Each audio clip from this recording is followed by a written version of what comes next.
नमस्ते दोस्तों, मैं हूं आपका अपना सीए आशीष और आपका स्वागत है हमारे अपने चैनल द सीए कॉर्नर की नई वीडियो में। और हमारी आज की वीडियो का टॉपिक है market trading and capital gains tax.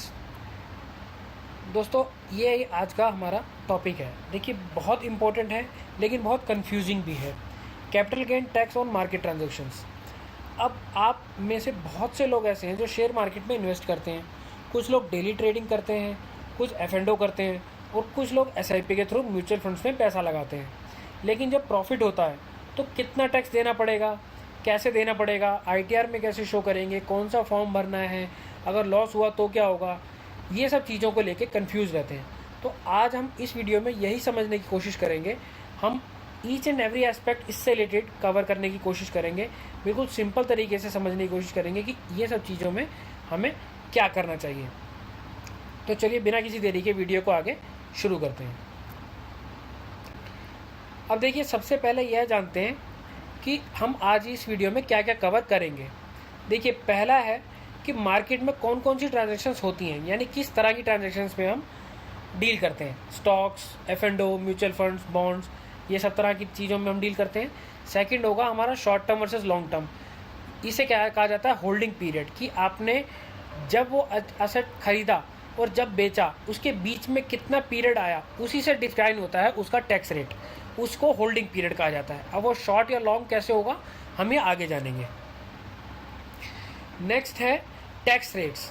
अब देखिए, टैक्स रेट्स का मतलब ये है कि जैसे ही आपका नेचर डिफाइन होगा स्टेप 2 में, जैसे कि शॉर्ट टर्म या लॉन्ग टर्म किस नेचर का आपका जो असेट है वो कैपिटल गेन है, तो उसके अकॉर्डिंगली ही उस पर टैक्स रेट्स भी लगेंगे। तो ये भी हम जानेंगे। नेक्स्ट है speculative versus non speculative income में क्या डिफरेंस होता है।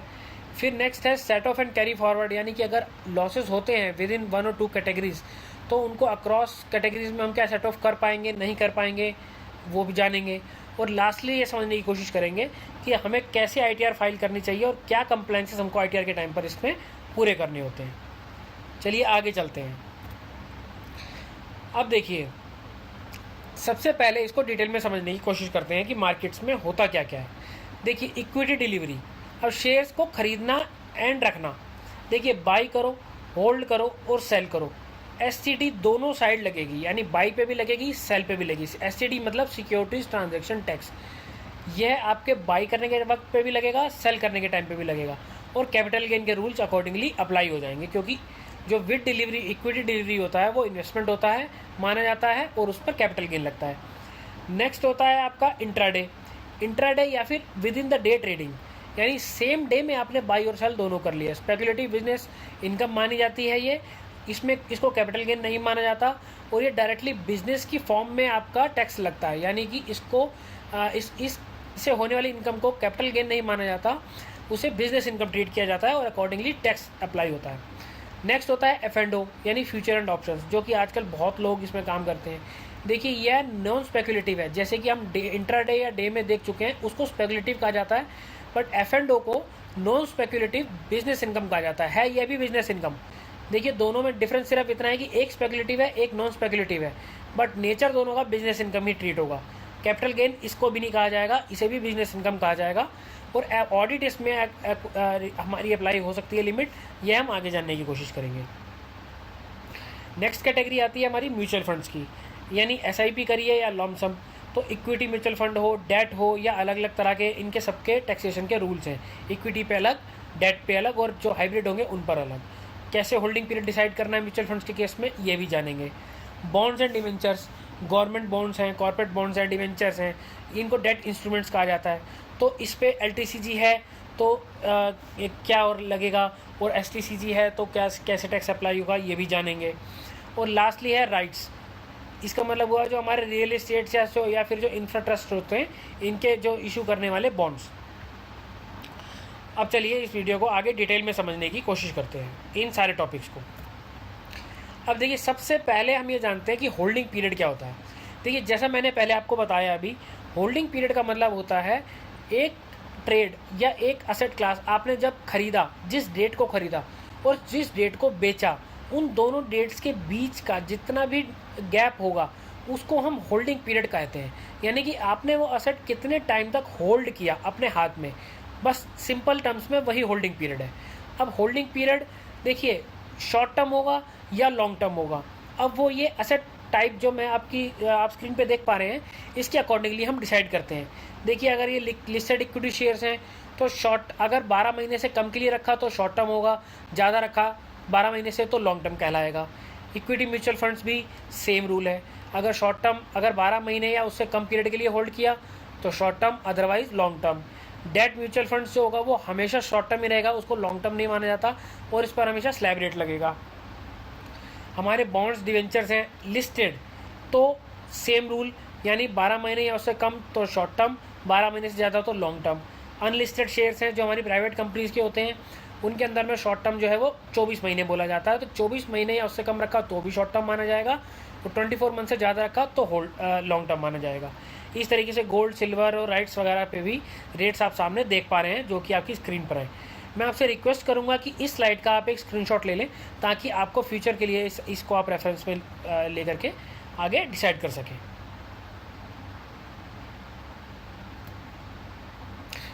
अब देखिए यह जानते हैं कि किस नेचर के जो हमारा शॉर्ट टर्म या लॉन्ग टर्म गेन हुआ है उसके नेचर पे डिफाइन करेगा और ऐसा क्लास पे डिफाइन करेगा कि उस पर क्या टैक्स रेट लगना है, ये जानते हैं। देखिए अगर शॉर्ट टर्म में देखिए ये वाली एसेट क्लासेस हैं, यानी लिस्टेड इक्विटी शेयर्स हैं या इक्विटी म्यूचुअल फंड्स हैं, तो 20% रेट आएगा। F&O इनकम है तो स्लैब रेट पे जाएगा, जैसे कि मैं बता चुका हूँ ये बिजनेस इनकम मानी जाती है। इंट्राडे ट्रेडिंग, दो ये बिजनेस इनकम है बट स्पेकुलेटिव नेचर की है, इस पर भी स्लैब रेट आएगा। डेट म्यूचुअल फंड, इस पर स्लैब रेट आएगा।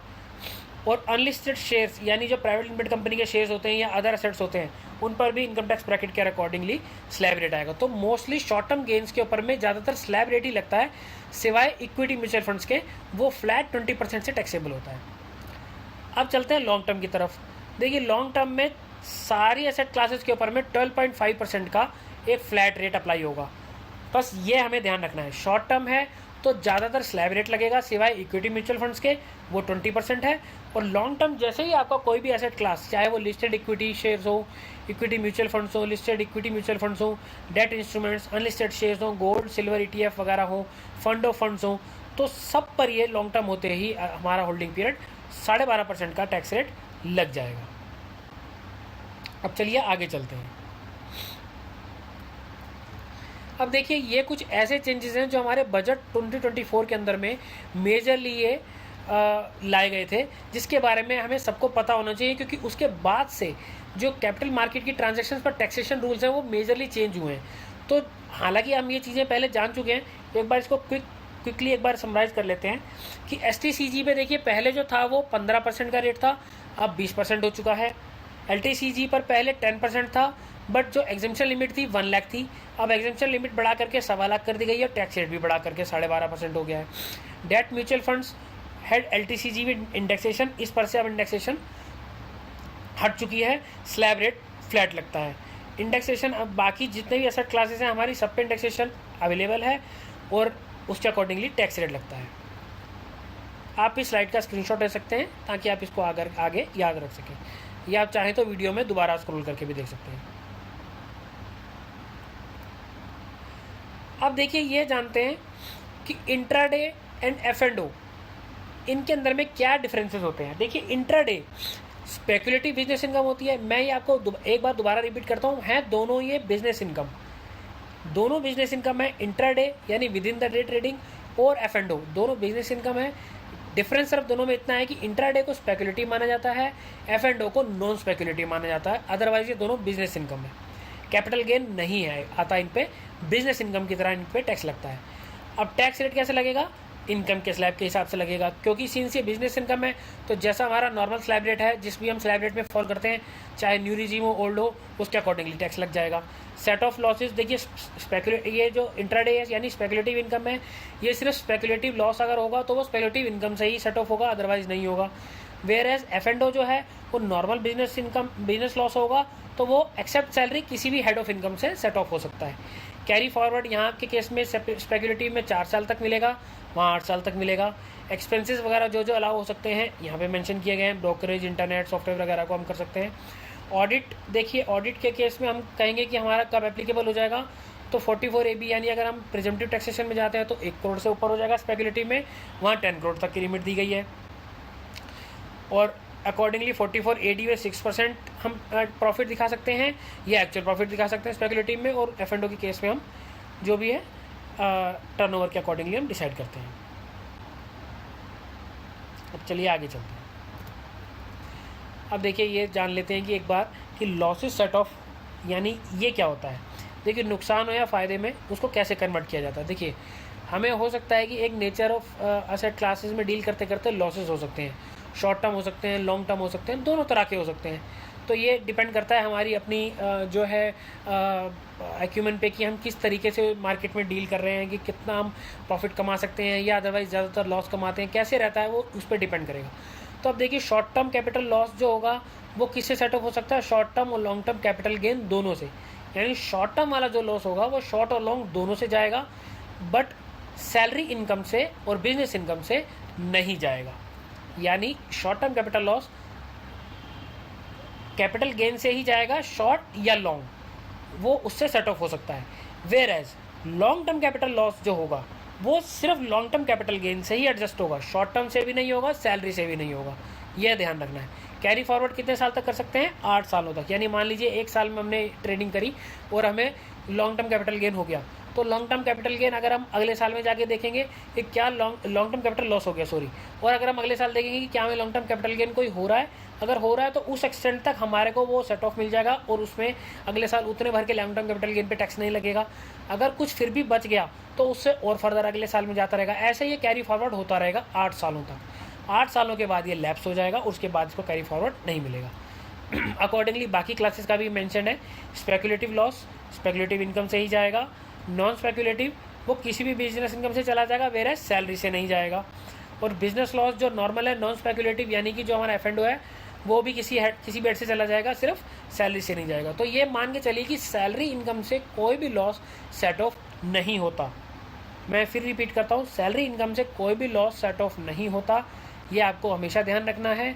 और जो स्पेकुलेटिव लॉस होगा उसका कैरी फॉरवर्ड हमें 4 सालों तक के लिए मिलेगा, बाकी क्लासेस में हमें 8 सालों के लिए कैरी फॉरवर्ड हम कर सकते हैं।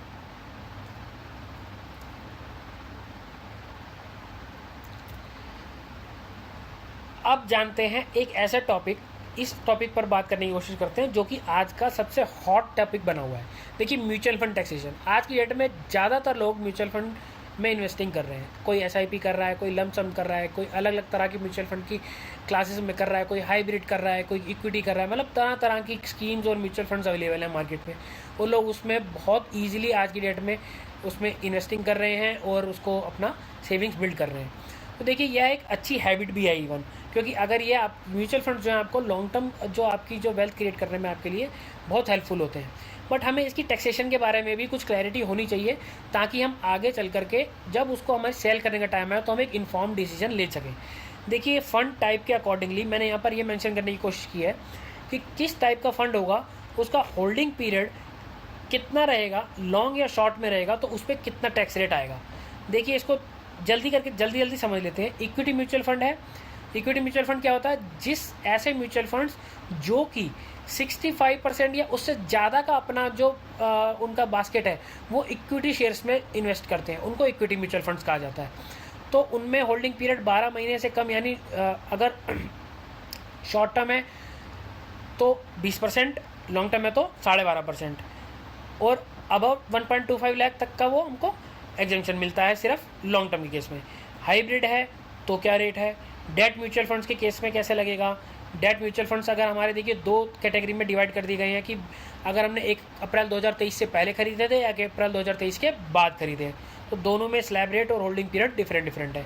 इंटरनेशनल अगर हम कोई म्यूचुअल फंड्स में इन्वेस्ट करते हैं या फंडो फंड्स में इन्वेस्ट करते हैं तो होल्डिंग पीरियड के अकॉर्डिंगली स्लैब रेट लगेगा या फिर 12.5% लगेगा। लॉन्ग टर्म में तो देखिए मैं पहले भी आपको क्लियर कर चुका हूँ कि लॉन्ग टर्म कैपिटल गेन जैसे ही आपको अर्न हुआ तो मान के चलिए कि आपका जो स्लैब रेट है वो 12, यानी जो आपका टैक्स रेट है वो 12.5% ही है। और शॉर्ट टर्म के केस में ज़्यादातर स्लैब रेट लगेगा, सिर्फ और सिर्फ आपका इक्विटी म्यूचुअल फंड और हाइब्रिड को छोड़ के, उसमें 20% है, अदरवाइज सब में स्लैब रेट लगेगा। तो एक ही नटशेल में समझने वाली बात है।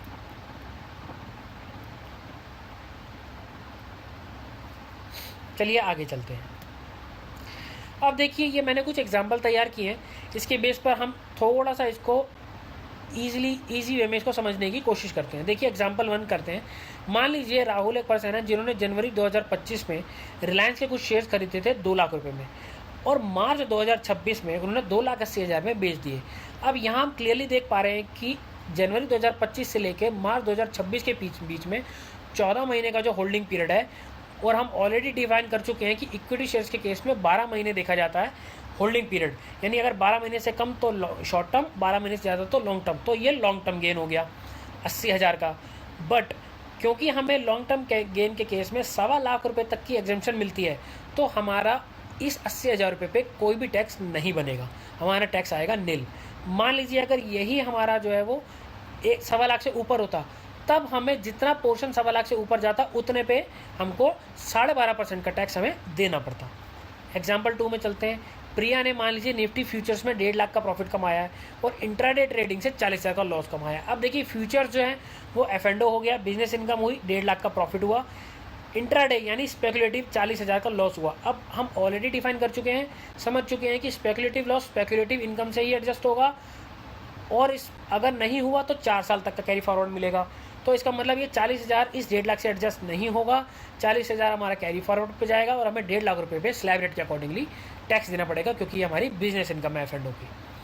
थर्ड एग्जाम्पल में देखते हैं। अमित एक पर्सन है जिन्होंने डेट म्यूचुअल फंड में 5 लाख इन्वेस्ट किए थे अप्रैल 2023 के बाद, और 3 साल बाद यानी उन्होंने 7 लाख रुपये में उसको रिडीम करके निकल गए। अब देखिए होल्डिंग पीरियड इनका 3 साल हो गया, बट ये still short term capital gain माना जाएगा, क्योंकि डेट म्यूचुअल फंड के केस में हमें होल्डिंग पीरियड नहीं देखना पड़ता, और वो हमेशा शॉर्ट टर्म ही माना जाता है, और उस पर फ्लैट हमारा जो भी गेन आएगा स्लैब रेट लग जाएगा। लास्ट एग्जांपल है, मान लीजिए सुनीता हैं जिन्होंने 3 लाख की इक्विटी म्यूचुअल फंड की सेल की है, जिसमें 1.8 लाख का प्रॉफिट हुआ। सेम साल में उन्हें 60,000 का लॉन्ग टर्म कैपिटल लॉस भी हुआ है स्टॉक्स पे। तो अब देखिए म्यूचुअल फंड पे उनको जो है हमें 1.8 लाख का हमको प्रॉफिट हुआ है, और जो स्टॉक्स पे हुआ है हमें लॉन्ग टर्म कैपिटल लॉस हुआ है। तो लॉन्ग टर्म कैपिटल गेन 180 है, लॉन्ग टर्म कैपिटल लॉस 60,000 है। तो नेट कर देंगे इसको, क्योंकि लॉन्ग टर्म से लॉन्ग टर्म एडजस्ट हो सकता है, तो इसलिए जो नेट 1,20,000 बनेगा उस पर टैक्स लगाएंगे। बट सिंस क्योंकि 1,15,00,000 रुपये तक की एग्जेम्पशन है, तो ये 1,15,00,000 से नीचे है, इसलिए हमारा टैक्स नील हो जाएगा। आई होप कि इन 4 एग्जाम्पल्स की मदद से आपको थोड़ा सा मैं इस चीज़ को एक्सप्लेन करने में शायद मैं सक्सेस हो पाया है। अदरवाइज़ आप चाहें तो इसको दोबारा से समझ सकते हैं, वीडियो को अगेन स्क्रॉल कर सकते हैं। स्टिल आपको कोई कन्फ्यूजन हो तो आप कमेंट सेक्शन में अपनी कन्फ्यूजन में उसे क्लैरिटी चाहें तो आप ले सकते हैं। चलिए अब आगे चलते हैं। अब देखिए ये एक स्लाइड है जिसमें हमें ज़्यादा अभी टाइम लगाने की ज़रूरत नहीं है, क्योंकि ये हमारे हाथ में नहीं है। देखिए ये SCD सरचार्ज वगैरह की बातें हैं, तो ये बाई करेंगे या सेल करेंगे ये हमेशा चार्ज होना ही है, सिक्योरिटीज ट्रांजैक्शन टैक्स, तो इस पर हमें सोचना नहीं है। मैं चाहूँगा कि आप इस स्लाइड का एक स्क्रीनशॉट ले लें, ताकि अगर आप चाहें तो इसको फ्यूचर में इसको ध्यान रख सकते हैं। अदरवाइज इसमें ज़्यादा ध्यान लगाने की ज़रूरत है नहीं, क्योंकि ये ऑटो अप्लाई होता है, इसमें आप ज़्यादा कुछ कर नहीं पाएंगे। अब देखिए ये जानते हैं कि ITR फाइलिंग कौन सा फॉर्म क्या भरना है। देखिए किस तरह की नेचर ऑफ इनकम पे हमें क्या फॉर्म सेलेक्ट करना है, कैसे करना है। देखिए ITR 1 हमारा जो होता है सैलरी होता है प्लस स्मॉल इंटरेस्ट इनकम होती है। कोई तरह की ट्रेडिंग आपकी नहीं है, यानी अगर आप कैपिटल मार्केट में ट्रेड नहीं करते और सैलरी सिर्फ सैलरी इनकम है, कुछ छोटी मोटी इंटरेस्ट की इनकम सेविंग बैंक्स वगैरह से आती है, तो ITR 1 पे जाइए। ITR 2 के केस में अगर हमारी सैलरी और कैपिटल गेंस की इनकम है, इक्विटी म्यूचुअल फंड्स वगैरह की है, तो आप उसके केस में ITR 2 जाइए। बिजनेस इनकम अगर नहीं है तो, यानी कैपिटल गेन है, तो इस पर जाइए। अगर सैलरी के साथ साथ आपकी प्रोफेशनल इनकम भी है, मान लीजिए फ्रीलांसिंग वगैरह की इनकम है, plus F&O intraday capital gains वगैरह है, तो ITR 3, और अगर प्रिजम्पटिव इनकम जाते हैं तो ITR 4। ये 4 तरह के फॉर्म्स हैं जो कि इंडिविजुअल्स के लिए एप्लीकेबल होते हैं। इसमें नेचर ऑफ इनकम के अकॉर्डिंगली आप डिफाइन कर सकते हैं कि आपको किस नंबर का ITR भरना है, ताकि ये आपकी कन्फ्यूजन ITR फाइलिंग के टाइम पर दूर हो सके। अब देखिए ये मैंने अपनी तरफ से कुछ कोशिश की है, कुछ ऐसी टिप्स आपके लिए बनाने की, जिसमें कि हम ये चाहें तो इनको अप्लाई करके या इनको यूज़ करके थोड़ा बहुत कुछ अपना आगे बेनिफिट कर सकते हैं। देखिए लॉन्ग टर्म कैपिटल गेन, इसको स्टार्ट करते हैं। चलिए देखिए पहला है लॉन्ग टर्म कैपिटल गेन की हार्वेस्टिंग करना। मान के चलिए कि देखिए अगर आप 1.25 लाख रुपए तक का हम जान चुके हैं कि हमको एग्जम्पशन मिलती है लॉन्ग टर्म कैपिटल गेन पे, तो हमें इस तरीके से देखिए हम अपना स्टेटस जो है आजकल किसी भी ऐप के थ्रू बहुत इजीली, क्योंकि हम अपना जान सकते हैं, डेली बेसिस पे पता करते रहते हैं हम लोग कि कितना प्रॉफिट हो गया, क्या लॉस हो गया, तो हम इसको रिस्ट्रिक्ट भी कर सकते हैं। मान लीजिए 1.5 लाख से 1.25 लाख से ऊपर अगर आपको लॉन्ग टर्म कैपिटल गेन होता दिख रहा है तो आप चाहें तो उसको रिडीम कर सकते हैं, या अगर आप फ्यूचर में करना चाह रहे हैं तो आप तब तक के लिए वेट कर सकते हैं जब तक आप उसको 1.25 लाख तक रेसिट करें। अगर 1.25 लाख से ऊपर जाने लगे तो आप उसको छोड़ दीजिए, मतलब उससे पहले उसको रिडीम कर लीजिए ताकि आपको टैक्स उस पर ना देना पड़े। फिर अगेन लॉस हार्वेस्ट करना है, देखिए क्योंकि ईयर एंड से पहले सेट ऑफ करेंगे, टाइमली फाइल करेंगे रिटर्न तो ही मिलेगा, तो इस पर टाइमली रिटर्न जरूर फाइल करनी है in case of loss. Intraday income capital gain नहीं होती, इसके लिए अलग ITR फॉर्म चाहिए होता है, तो ये भी ध्यान रखना है। F&O का टर्नओवर जो हम कैसे डिसाइड करते हैं, प्रॉफिट जो होता है हमारा और प्लस हमारा लॉस। देखिए F&O में हमें मान लीजिए 100 रुपये की हमने ख़रीदा और 150 रुपये का बेचा, एक ट्रेड हमने ऐसा लगाया, इसमें हमें प्रॉफिट हुआ 50 रुपये। सेकेंड ट्रेड हमने लगाया मान लीजिए 50 रुपीज़ का बेच के और हमने 75 का उसको सेल कर दिया, तो हमारा 25 का यहाँ पे प्रॉफिट हो गया। 50 का पहले ट्रेड में हुआ था, 25 यहाँ पे हुआ था, तो इन दोनों को मिला करके 75 हो गया, तो 75 हमारा F&O का टर्नओवर माना जाएगा। जो एक्चुअल सेल प्राइस है वो टर्नओवर नहीं होगा, यह बात जरूर ध्यान रखनी है। ज़्यादातर लोग इसी में कंफ्यूज रहते हैं कि F&O के केस में जो हमारी सेल वैल्यू होती है, यानी कि जो सेल प्राइस होता है, सेल कंसिडरेशन, उसको टर्नओवर नहीं माना जाता। रादर देन जो नेट प्रॉफिट या नेट लॉस हुआ होता है उसको सम अप कर लेंगे, उसको टर्नओवर माना जाता है। प्रॉफिट को प्लस वाले रहेंगे, पॉजिटिव फिगर रहेंगी, उनको ऐड कर लीजिए। और अगर इवन लॉस भी होता है किसी ट्रेड में तो उसको भी हम एब्सोल्यूट में कन्वर्ट करके उसको भी, क्योंकि एब्सोल्यूट में करेंगे तो वो प्लस में कन्वर्ट हो जाएगा, देन उसको सिंपली इसको ऐडअप कर देंगे। आई होप ये आपको क्लियर हुआ होगा। इस तरीके से हमें F&O का टर्नओवर डिफाइन करना है, ना कि सेल कंसिडरेशन को टर्नओवर मान लेना है। अगला है एडवांस टैक्स पे करिए। देखिए टाइमली आप देखते चलिए कि आपकी जो भी आपका मार्केट ट्रेडिंग से जो आपका गेन हो रहा है वो कितने एक्सटेंट तक पहुंच चुका है। अगर आप एडवांस टैक्स की जो भी आप पर एप्लीकेबल अगर आप वो प्रोविज़न हो चुका है तो अकॉर्डिंगली 45, 75 या 100% सितंबर, दिसंबर और मार्च रिस्पेक्टिवली जो ये आपकी हमारी उसकी रहती हैं, जो हमारी डेट वाइज हमें पे करना होता है, उसके अकॉर्डिंगली हमें पे कर देना चाहिए ताकि हम इस पर फ्यूचर में आने वाली इंटरेस्ट लायबिलिटी को इग्नोर कर सकें। नेक्स्ट है brokerage plus SCT exchange charges. अगर हम बिजनेस इनकम यानी F&O वगैरह में जा रहे हैं तो इसको रिड्यूस करना चाहिए और हमें अब इसका बेनिफिट उठाना चाहिए। नेक्स्ट है इक्विटी म्यूचुअल फंड और इक्विटी शेयर्स का 1.5 लाख तक का एग्जम्पशन। देखिए कंबाइंड है, ये ध्यान रखना है। म्यूचुअल फंड्स पे 1.25 लाख और इक्विटी शेयर पे 1.25 लाख अलग नहीं मिलेगा। इक्विटी का मतलब इक्विटी माना जाएगा और उस पर कंबाइंड लिमिट मिलेगी। LTCL सिर्फ LTCG से जाएगा, यानी long term capital loss long term capital gain से ही एडजस्ट होगा, शॉर्ट टर्म गेन से नहीं होगा। वेयर एज शॉर्ट टर्म जो होगा लॉस वो लॉन्ग टर्म और शॉर्ट टर्म दोनों से हो जाएगा, यह ध्यान रखना है। ITR लेट फाइल नहीं करनी है। अगर ITR लेट फाइल करी तो ये मान के चलिए कि अगर उस साल में आपका लॉस होता है और अगर आपने ITR लेट कर दी यानी ड्यू डेट के विदिन ड्यू डेट नहीं फाइल कर पाए तो आपका लॉस कैरी फॉरवर्ड नहीं हो पाएगा। और लास्टली फॉर्म 26 और 26A और AIS को ज़रूर मैच करना है। हमारी साल भर में की जाने वाली सारी ट्रांजैक्शंस का रिकॉर्ड वहाँ पे हमको ईजिली मिल जाएगा। हमें ईच एंड एवरी ट्रेडिंग जो भी हमने की है वहाँ डिटेल्ड में मिलेगी, उसको रेफ़र करना है, रिटर्न फाइलिंग से पहले प्रॉपरली चेक करना है और तभी रिटर्न को आगे प्रोसीड करना है। कोई ट्रांजैक्शन ऐसी ना हो जो छूट जाए और कल को हमें नोटिस वगैरह का सामना करना पड़े। तो दोस्तों ये थी मेरी तरफ से एक कैपिटल मार्केट्स पर एक थोरो वीडियो।